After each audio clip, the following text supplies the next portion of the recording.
Power of Process is open. Woohoo!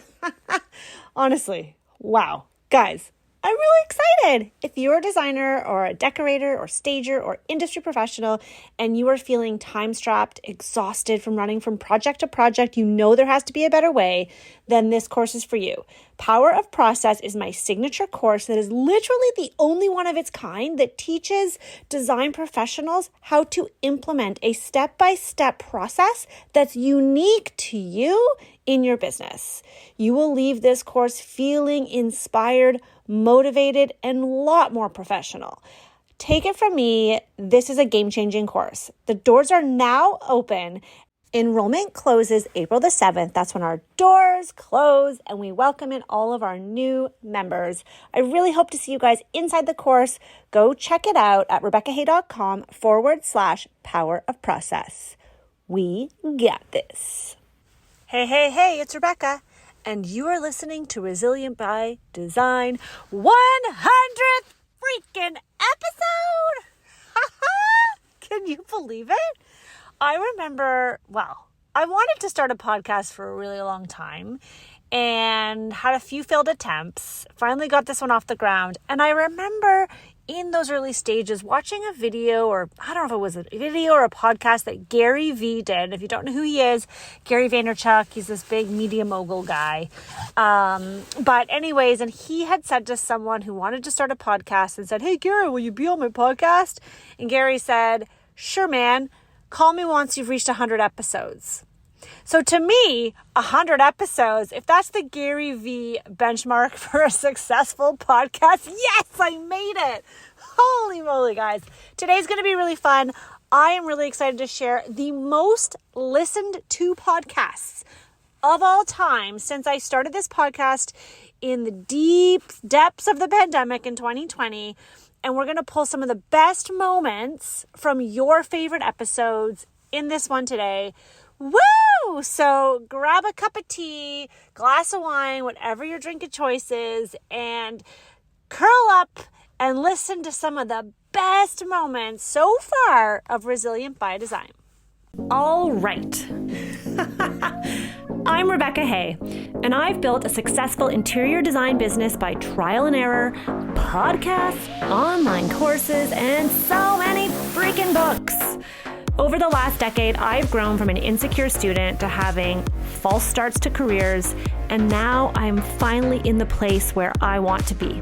Throughout my journey, it's been pretty obvious that I'm passionate about business and helping other entrepreneurs do the same. Each week, I'll share tangible takeaways from my own experience and the experiences of other badass women to help you build your confidence and change your business. You guys know there is nothing I love better than staying in my all-day PJs all day. Abode has launched my new favorite set of buttery soft pajamas that come in 3 fabulous colors: snow, camel, and my personal fave that's on the thumbnail for this podcast, midnight. I feel so put together, whether I'm recording a podcast like this, meeting a client on Zoom, or tucking myself into bed with the kids at story time. And as you all know, I'm a pretty big fan of the classics when it comes to design. And that translates to literally everything I purchase for my own home decor and my clients, and of course my fashion. Abode also has the perfect luxurious 100% cotton timeless bedding. It pairs perfectly with my chic all-day PJs. You gotta invest in your rest. Check them out at lovemyabode.com and type in Resilient10 for $10 off your very first order. Treat yourself to the perfect pair of luxurious all-day PJs and soft cloud bed linens. All right, so let's dive in. Here are the not necessarily the best podcast episodes in mine or anyone's opinion, but these are the most frequently downloaded. They have the highest downloads. There are 5 of them we're going to share today, and I want to share specifically about each one, what I loved about the interview, because they are all interviews, and what I think you guys should listen to, and we're going to share with you. So here we go. The first guest that I'm so thrilled, and I wanted to have her on my podcast for so freaking long. I really admire what this designer is doing. I love everything about her. Is Dina Holland. Episode 78 with Dina Holland of Honey and Fits. That girl just calls it like it is. If you don't already follow Honey and Fits on Instagram, please go ahead and do so. But we talked about growing your team and growing your business. And Dina she started her business as a blogger, and she primarily works in residential design. She's in New England. She's really known for her colorful New England sort of traditional style. She's been featured in all kinds of publications. She has a huge following on Instagram, and she has very honest, candid conversations.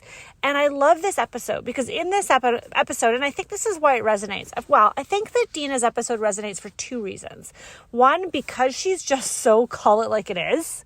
She's just honest and blunt and doesn't sugarcoat it. And I think everyone finds that refreshing. I know I do. She's also hilarious.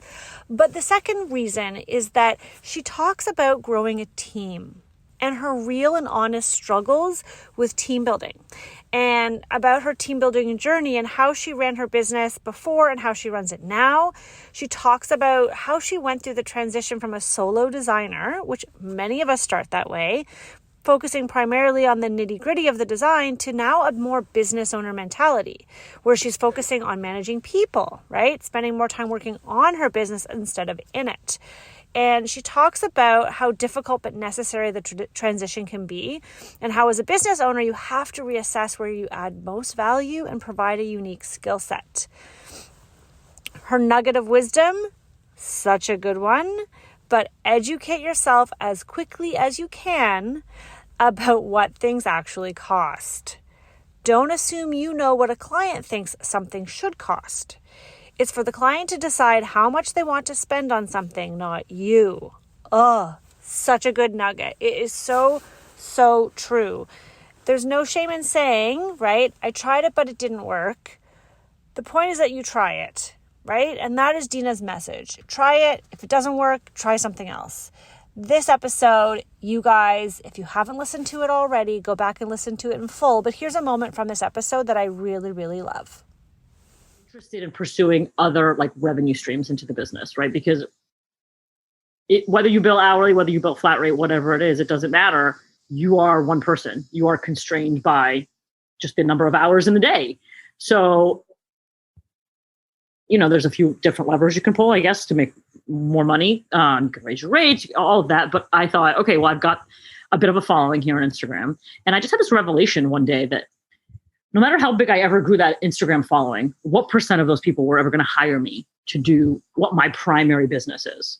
1%, half of 1%, maybe somewhere in there, you would think 2% if you're lucky.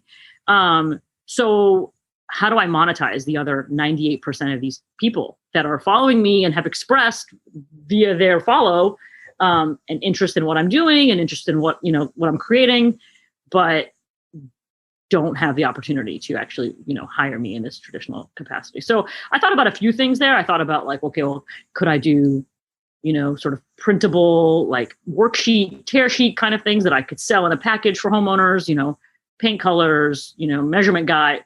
Yeah, sure. Could I, could I sell them? Could I pivot and just make it something just for designers, like a B2B kind of offering?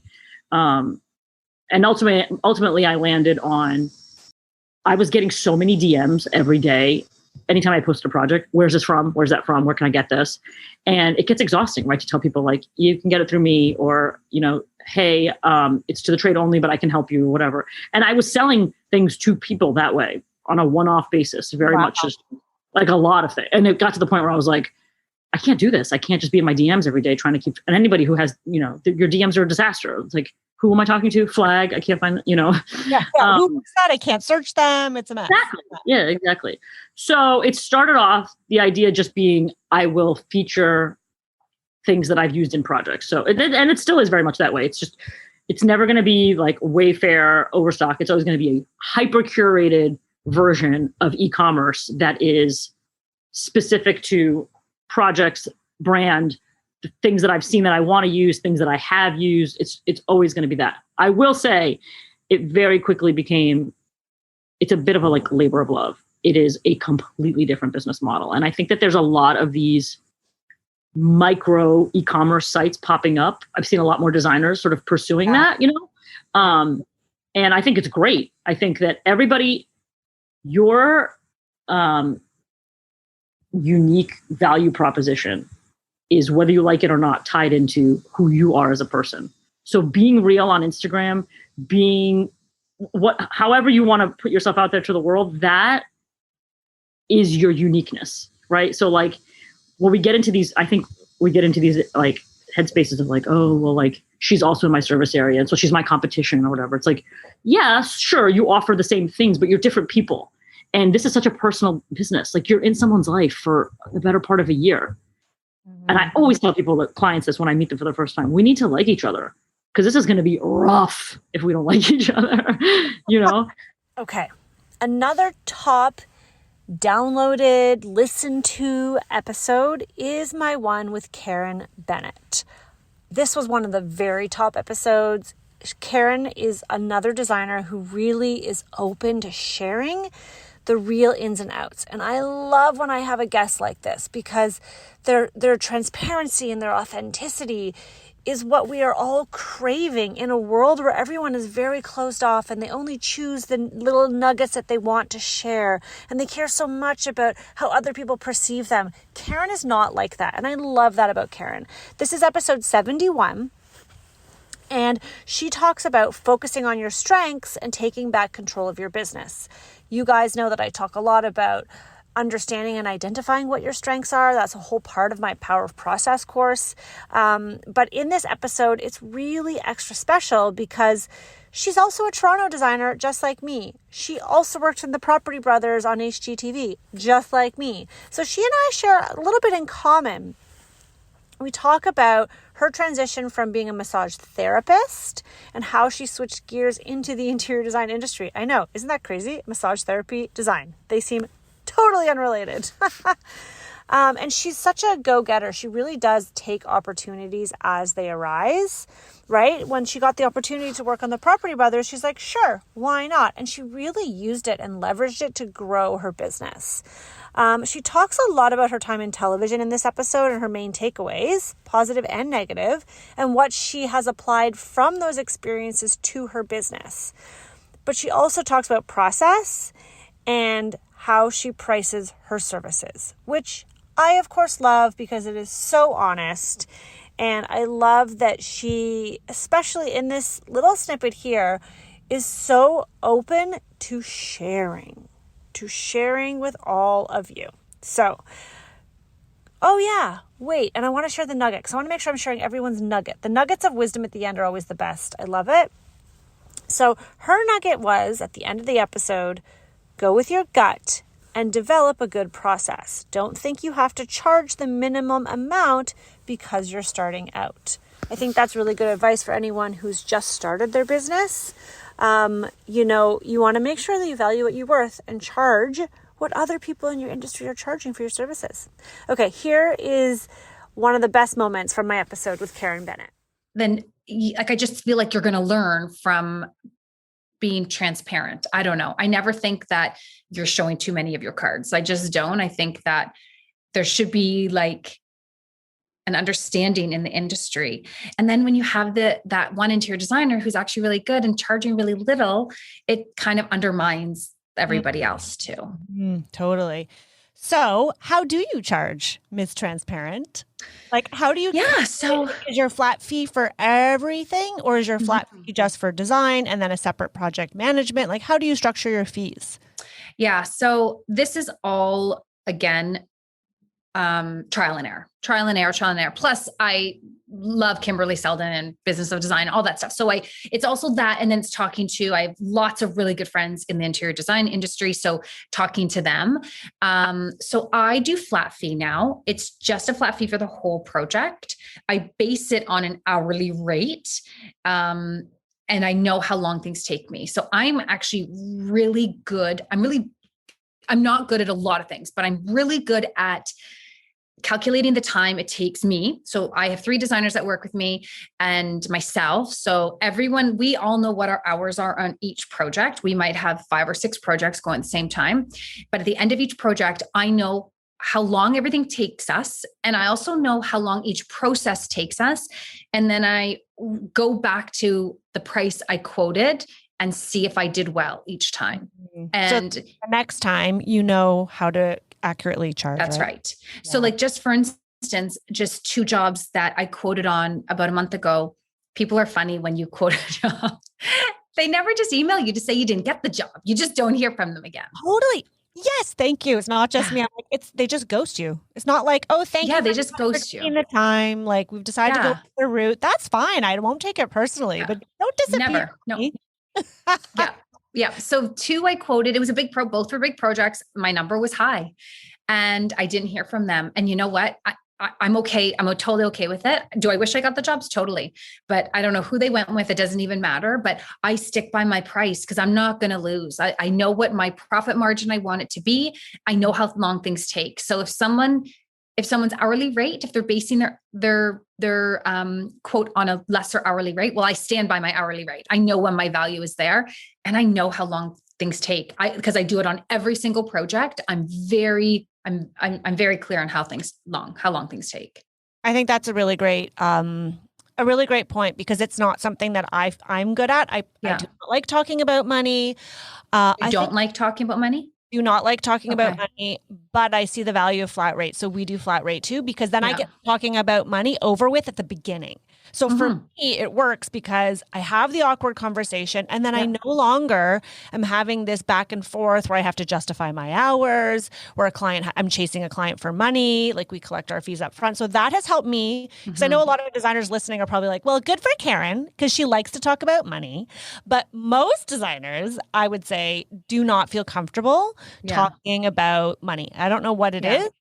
It might be a female thing, it might be a creative thing, but that's been my experience talking to designers. Now, don't get me wrong. When I didn't do flat fee and I was sending out my monthly invoices, and if there was questions on it, which every client has a right to question, I would get very offended. I would try not to be offended in my email or a conversation, but deep down, I'd be like, do you know I don't actually charge for all this time? Like there's not one project where I've ever actually charged for all of my minutes, like not one. So I found it so offensive. And my husband would always say to me, like, you shouldn't be offended. Like people are allowed to ask the time and so on and so forth. So yeah, like it's not that I would be offended when the client would ask me, but I like talking about the money up front and like you. So I base my fees on flat fee and I collect 50% up front as a retainer. So I may not even get to your project for 1, 2, 3, 4 months. I collect 50% right away just to get into the schedule. And then after the design presentation, I collect 40%. So I have 90% of my money when probably only 50% of the work is done, because we all know that the first part of the first half of the project is always the most fun. And then that like last half, other than that last day is fun, that last half is hard. So I collect a lot of that money up front. And the reason I do that, and I believe this is a good strategic reason, is because in the beginning of a project, clients like to give you their money. They're excited. And at the end, they don't, because everyone always overspends what they initially budgeted for. So I find that if I only have to collect 10% in the end, people are so much happier. Okay. My next guest, I feel like that's like a talk show or something, was episode number 46, Maya Rafi. Maya is another local Toronto designer, and she talks about budgeting, pricing your services, and attracting the right trades. I think this is a valuable conversation because we all are looking for our A-team, and let's be honest, that ain't easy to find sometimes. I've known Maya for a few years, and she and I, before the podcast recording, and still to this day, have often frank conversations about our businesses. She also is someone who just really loves to share and give back to the design community, especially here in Toronto. But she shares struggles. She shares exactly how she does things. So when I brought her on the podcast to talk about everything money, she was totally game. And she's super open. She's so open about everything she does, the way she does things. And she's totally about collaboration, not competition. We chat in this podcast episode about how important it is to keep sharing our sources with each other, which is not the same thing as broadcasting to the public. I want to make that distinction. But in order for our businesses to grow, right? So if I'm like, hey, I really want to have a custom door made that has an arched top, Maya, who can you recommend? She's not going to say, oh no, I'm not going to share my sources. She'll say, hey, check out Traditional Door in Toronto, or Amberwood, or have you tried 1925 Workbench? And I'll be like, yes, thank you, I will try. So then the next time when she asks me for something, I'm like, hey, have you gone to this tile place? What about Creekside? Did Olympia have what you're looking for? I saw something recently. Sharing can only make us all better. We are not competition. And this episode is so good because she talks about the thing that keeps designers up at night, stressing away our trades. She talks about what she's done over the years to find and align herself with the right trades. And she gives some really good tips, like really good tips on building and fostering good trade relationships. This one I like listening to every once in a while when I'm feeling like I'm in a pickle, because I feel like that unicorn contractor is nowhere to be found sometimes. So I like this episode. It's inspirational. Her nugget. I feel like I need to go like, I don't know. Is that a nugget sound? What's a nugget sound like? Like, I don't know. I'm in my car recording, guys. I don't know. But this is her nugget. Her nugget of wisdom is, even though you're not working on the kinds of projects you really want to be working on, don't be afraid to think about the things that you want to eventually be able to do, because you will. You will be able to grow your business. And she talks about how you can take little steps like putting in time blocks into your calendar, structure that will allow you to build out your business step by step. The little things in your business that can make a big difference is what Maya focuses on. And I think it really helps us remember that just because we're not there now, it doesn't mean we won't get there. So anyhow, guys, here's a great little snippet from my interview from episode 46 with Maya Rafi. I think that it's key to have really good trade partnerships. People who you refer to projects, they refer projects to you because you just really like working together. Like I would rather wait and make money a little bit further down the line with the right person than jump in with somebody who I don't think is a good fit for the project.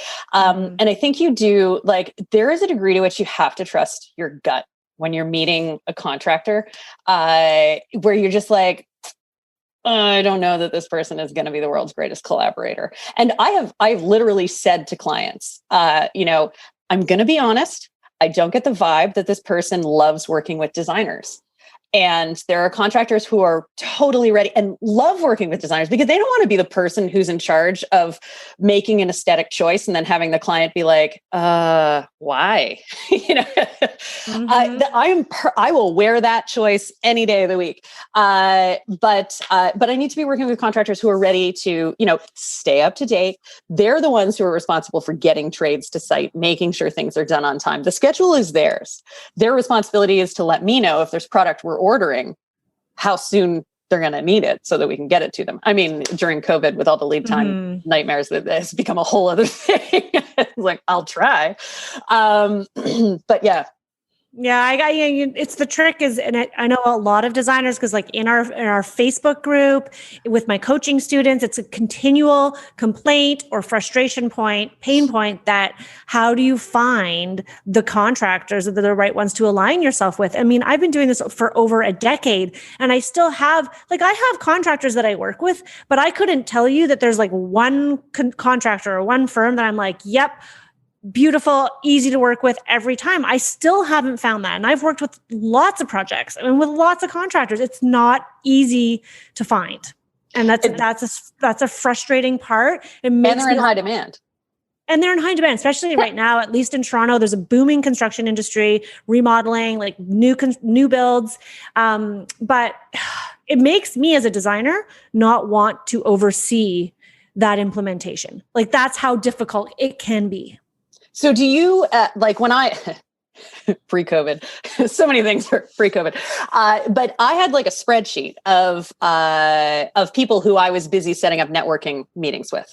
And it included architects, real estate agents, and general contractors, and people who I wanted to set up a relationship with so that when the right project came along, I was queued up and ready to partner with those people. And so I would go out and have, look and feel, just sort of like have a coffee and chat about how I work, how they work, how we can back each other up. And I'm very transparent. I'm like, listen, this is how I work. I will never throw you under the bus. I'm looking for collaborators. I'm looking for people who want a solid construction drawing package.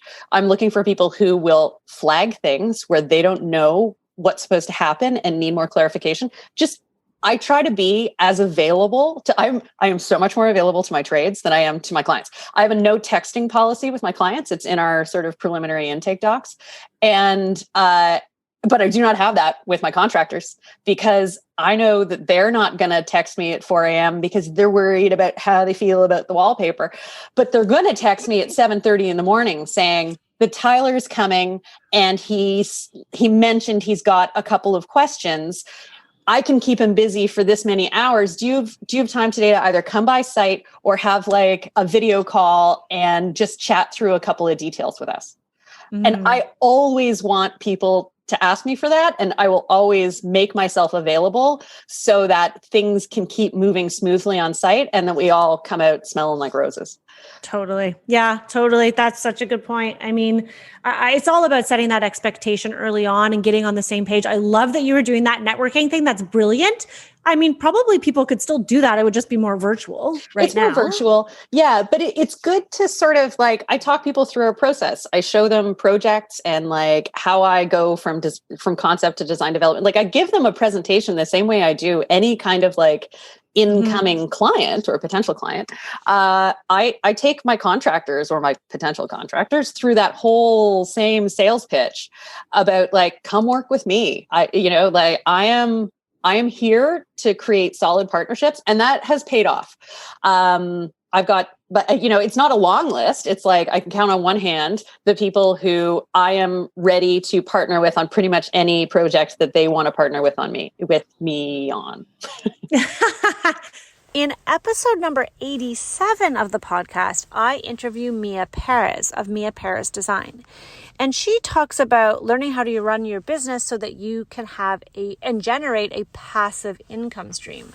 This episode was really fun. I share in the episode, I believe even with her, I'm not sure, that, I mean, I've followed her. We followed each other for a while on Instagram, but what you see in an Instagram feed is not always reflective of the person on the other side.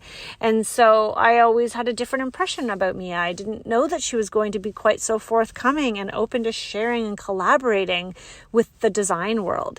And so when she reached out to me, it kind of caught me off guard that she was really enjoying my podcast and loved what I was doing to the industry. To me, Mia is someone who felt a little bit unapproachable because she worked with Sarah Richardson Design. She's been working in the Cayman Islands. Not only does she have all these years of experience with these high-end residential clients, she looks like a supermodel.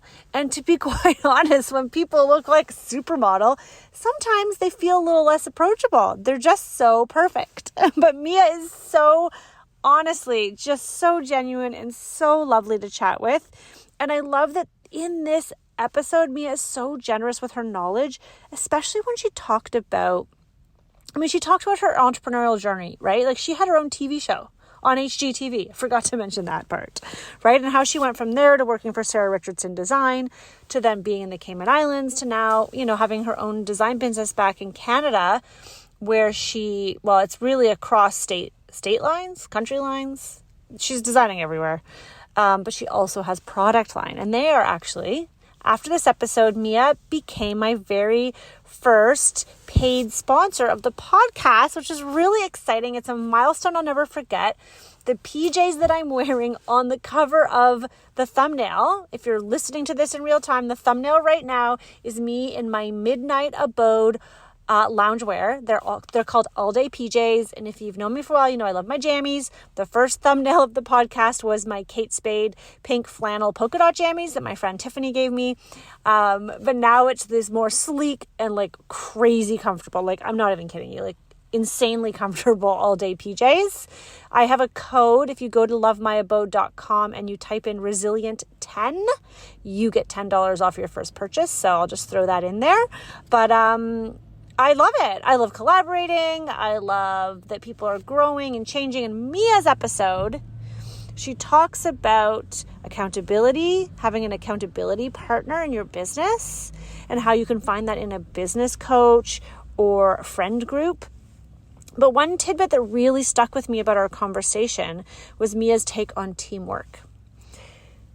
And she talks about how it's better to be intentional with who you hire if you want to grow and scale your business. She talks about her contract and how important that's been. The contract that she's built for her employees, for the contractors that work for her, the independent contractors. So if you really want to know more about that, this episode is definitely for you. It's 87.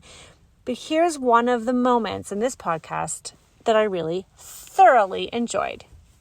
Oh, I totally sympathize with everything you're saying, even in this calendar year. You know, I feel for you. I feel for all entrepreneurs, designers, business owners.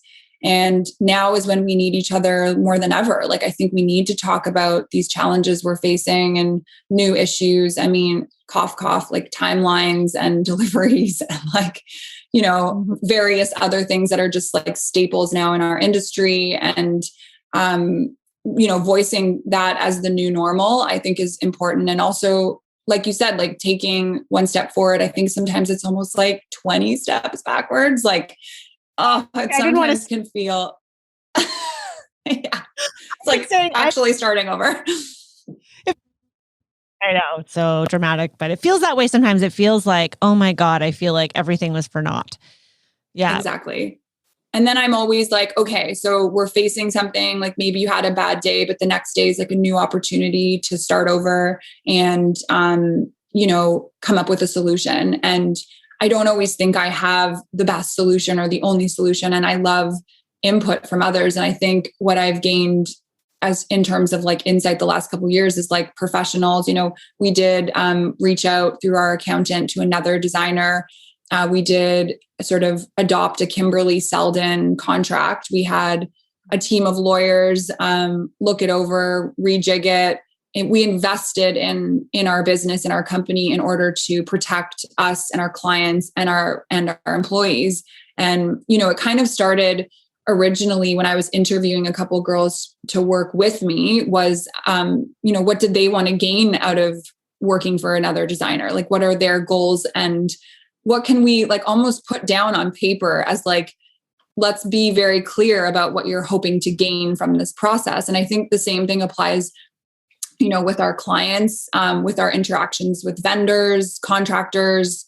You know, I think it's good to be honest and like authentic and transparent about what you're hoping for. And that can all be put into a contract. And I think having that maybe annually revising it or just tweaking it. I think it's something that if you had from the beginning of your business, you wouldn't even realize how valuable it is. Like I was very similar to you. I had a 1-page, like we're buddies, let's work together.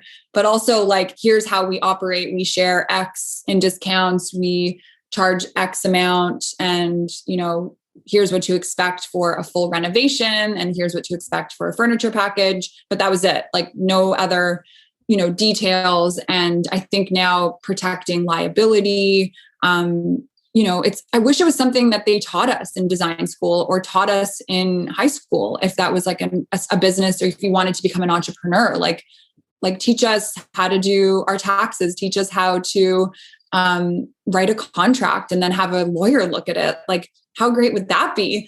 But here we are learning from each other. Design school, unfortunately, I think prepares you only for working at a big firm, which is lovely if that's what you want to do. But I think the majority of people going into design have every intention of just kind of doing their own thing. And so you're not really set up for that 100%. I mean, I love hearing you say that about, the contract liability and protecting your, I think that's interesting. So do you have a Mia Paris design contract for any designers that are on your team that's like unique to you? That's so, I've never heard anyone talk about that before. Yeah. I mean, I think when I worked for other designers, there was maybe an unspoken rule about like sharing content that you worked on while you were with the team. And I have some juniors now working for me that like one of my questions when I hired them was like, how invested do you want to be? Or do you want to grow your social media? Do you want to put this on your website when you leave? Like in order, I had the same issues when I left. I had been working for other designers and it needed to be very clear, like what you can and can't share. And even writing that down, if that's something that matters to you, we're all different. We all have different ownership and feelings towards, people that work for your design company sharing your work. But in my perspective, I want my team to feel invested and I want them to use the projects and put them out there and just tag me in it. Like that's my rule is, just acknowledge your time with us and but also take ownership for it, because I think the more invested our employees are, the better the work. And that's what makes a great designer, is someone who is, really loves what they're doing and their clients. And I want someone who's just starting out to get a taste of that. Even if that's something they want to go start their own business, that's incredible. Like I applaud that and I encourage that, just like I was, treated the same in my career. But so having that written down, I think is really important. And, that can extend everything. I've signed contracts about trade secrets, like let's not share which is also kind of cool, because then we're in this like design club where it's, we've got some cool secrets up our sleeves. And I think that's what clients value, is that we do have these connections, and you don't want an employee to work for you and then move on and tell the internet everything that you do to run your business. It should be, it should be an unspoken rule, but sometimes it just needs to be said. Okay, the last, but definitely not least, is my episode with Sasha Lafleur from West of Maine. This episode is on freaking fire. It's episode number 68. So definitely after you've listened to today's episode, go back and listen to all of the above episodes that I've shared. But episode 68 is really special because, Sasha literally shares it all of how she grew her business in such a short time to this massive company. So we talk about scaling your business, and how she's also virtually servicing her clients, meaning like virtually, like digitally, not like virtual, like, you know what I mean? Maybe I'm rambling. I don't make any sense to anyone, but in my head, I make sense. So Sasha was really open and honest about how she grew her business in literally 6 years.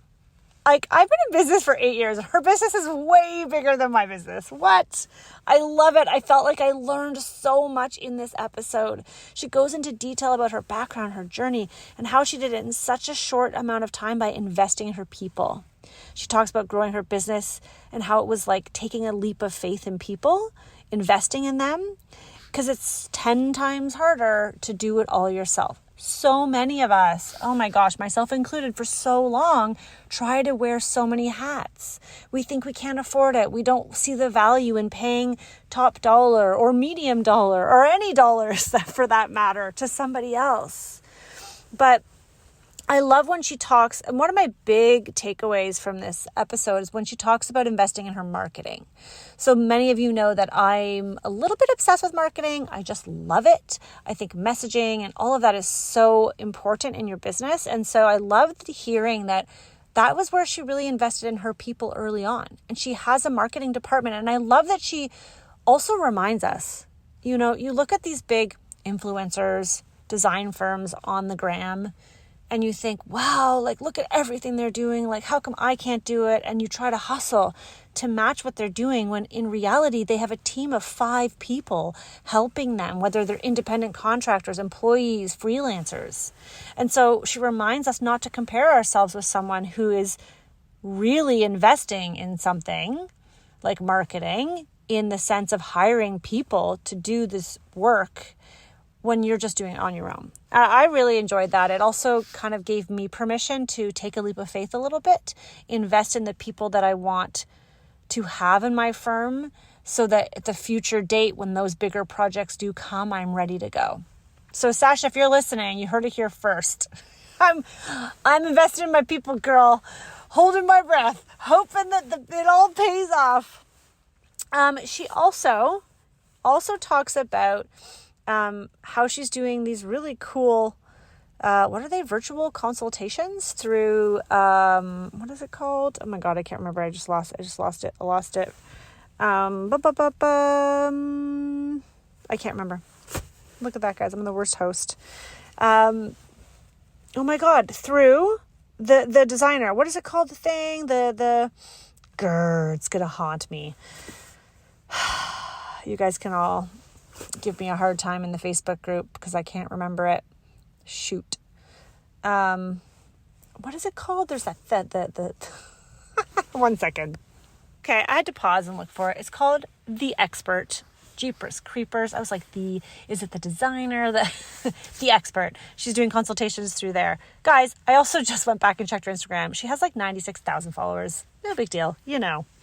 Anyhow, I just think that Sasha's episode was really refreshing. It was unexpected. I did not know that she would be so forthcoming. The nugget that she shares at the end is that you have to trust your gut. And I know we talk about this a lot and how difficult it can be to actually listen to your gut because it could get really confusing. You think your head knows better than your gut.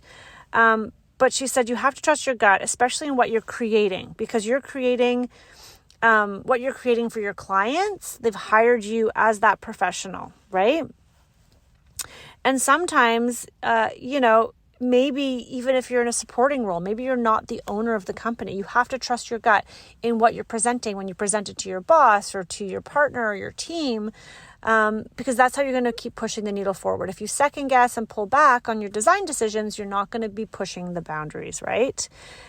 She said that, and I agree with this, that sometimes designers overthink. No, not me. Yup. Sometimes designers overthink the direction and focus on what the client wants too much, and they forget to notice whether or not they actually like what they created, right? So you want to ask yourself, do you like this? Because if you like it, then others will like what you're producing. And a great tip for a business owner, if you have people working with you and someone presents something, you're like, here you go, Rebecca, it's done. Ask them, do you like it? What do you think? Because you want people to fully stand behind the design, especially when they're working for you. But you want to fully stand behind your design as well when you're presenting it to a client. So don't let a client's wish list bulldoze you into doing something that doesn't work. I love that advice. All right, that is my episode with Sasha, or not the episode. That is a little summary. Here is an amazing clip for you from my episode with Sasha Lafleur. Customer service. You need customer service on the back end. You need shipping and logistics. Like we ship all across North America. So, we've got these things that are being like custom manufactured, beautiful upholstery, and they're large, sectional. Like how do you ship a sectional across North America? Without it getting damaged. Art is the hardest thing. Like it's like, how do you ship the art across? It's giant. We like large and in charge pieces. Like we like, grand things. So it's just like that's a whole department on its own. The marketing and social media has its own department. We have a photography department. Yeah, wow. But you're then like a legit business girl. Something like that. I don't know what it is. Still going going crazy, but it's like, if people think that they could have the amount of content and engagement that we're producing with one designer, like that expectation is so false. You need a humongous team of talented, driven individuals to create that amount or that quality. Like it only got better. And that's why there's lots of sayings where it's like, you just have to get started. Doesn't matter if it's perfect yet, just like put it out there, the best that you can do. Be proud of what you're putting out, obviously, like don't do it carelessly, but know that like, this is your best right now and your best is going to get better.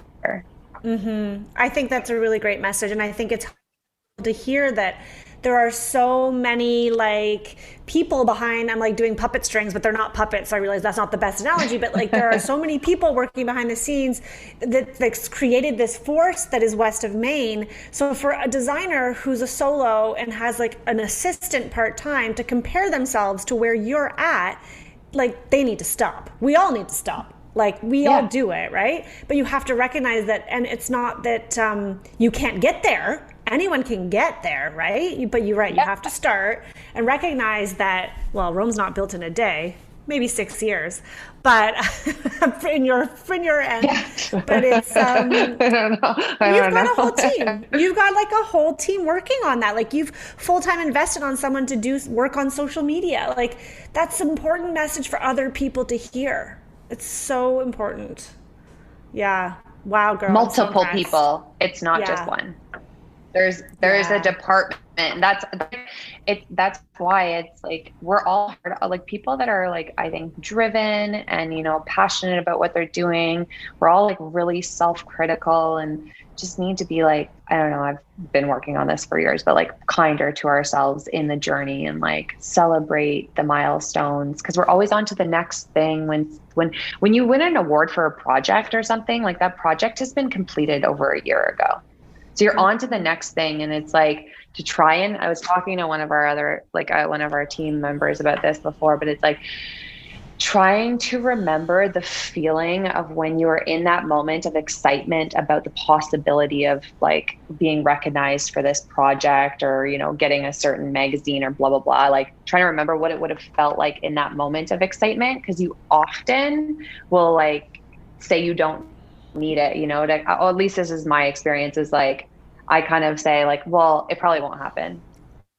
And then I don't, when I get to the point of like it actually happens or we accomplish this, that's like you're a bit like numb and you have to like bring yourself back to that moment of like, holy shit. Sorry, I don't know if I'm allowed to swear, but that's okay. This is amazing. It's so true. It's like you talk yourself out of it, and it's a complete you're protecting. It's like your brain is trying to protect yourself from getting hurt and getting let down and being disappointed.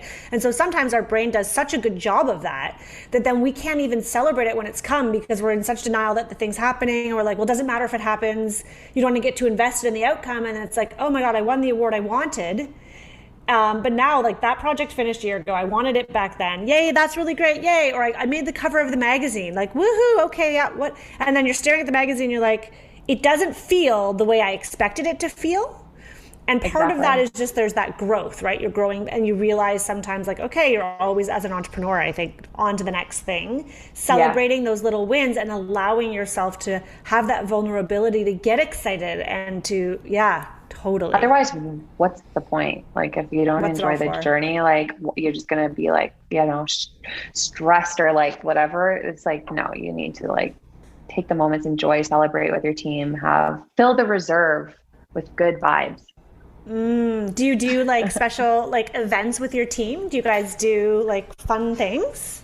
Yeah. So like we've over the last, and this is actually what, you know, a growth hacker like on our team has really done for us. It's like their experience was from much larger kind of like IT companies, where like culture, lots of people work remotely and like they're bigger divisions. So like culture is so important and they have certain kind of tool sets that anyways, he was able to introduce into our company. So like we do one-on-ones for mentorship and just like quick check-ins, which is like, you know, you have departments and then the lead of the department will do these kind of like one-on-one meetings. It can be personal. It can be like kind of like work items, but it's just touch points. We do stand-ups in the morning. So people again, like get that connection in the morning of like, what's going on for everybody and just like a little bit more of in the know.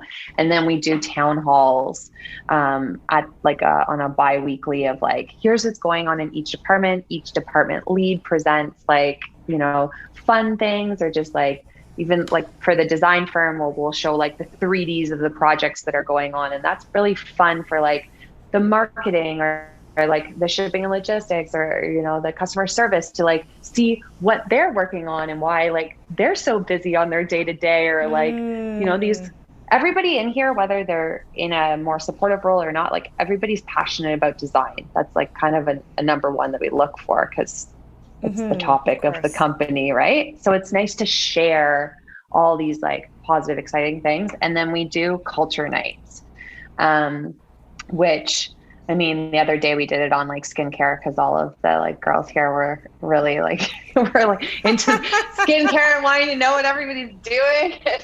All right, ladies and gentlemen, that is it. Those are the top 5 most listened to interviews on Resilient by Design of all time in the entire 2 and a bit years that I've been doing this. No, just not even 2 years. That's a lie. 2020 to 2021. And if you're listening to this in real time, it is March 2022. So just under 2 years.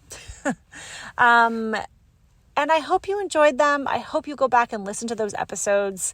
Just to recap, the one with Dina Holland is episode 78. The one with Karen Bennett is episode 71. Maya's episode is 46. Mia is 87. And Sasha is episode 68. Those are all really jam-packed episodes with really great inspirational conversation. And that's it, guys. We're gonna party like it's 1999. I don't know where or how. I don't know why I'm singing. All right. Thank you so much for being... Yeah, actually, guys, I know I sound like a crazy person right now. I'm just really excited. I'm really excited. 100 episodes is a big freaking deal. Thank you. Thank you, honestly. If it wasn't for you guys listening and sharing with your friends, sharing on social media, giving me great reviews, and just engaging with the community of designers that we are building, if it wasn't for you guys, we wouldn't be here. So I really want to say a heartfelt thank you. You guys are the reason I do this. I love hearing how this podcast has impacted your life or your business in any way, big or small. Please don't stop sharing. I will never get tired of hearing how much it is helping you. That is the fuel. That is what keeps me going. This podcast doesn't make any money yet. We have one sponsor, but it just started. So it really is just a labor of love. And it just means so much to me. Oh my God, I'm getting emotional. Guys, you're going to be like, what's wrong with this girl? She's like, 1 minute she's singing, the next minute she's crying. Anyways, I just wanted to say thank you. Thank you for being along for this crazy ride. I never could have imagined that this is where I would be at this point in my career. Kind of starting again and doing a whole other career at the same time on top of the original one I built. So keep on doing, you guys. Keep on implementing. Keep on working on your business. And remember, you got this. You are so much stronger and smarter than you give yourself credit for. Okay, guys. Thanks again for enduring this 100th episode. I will see you soon.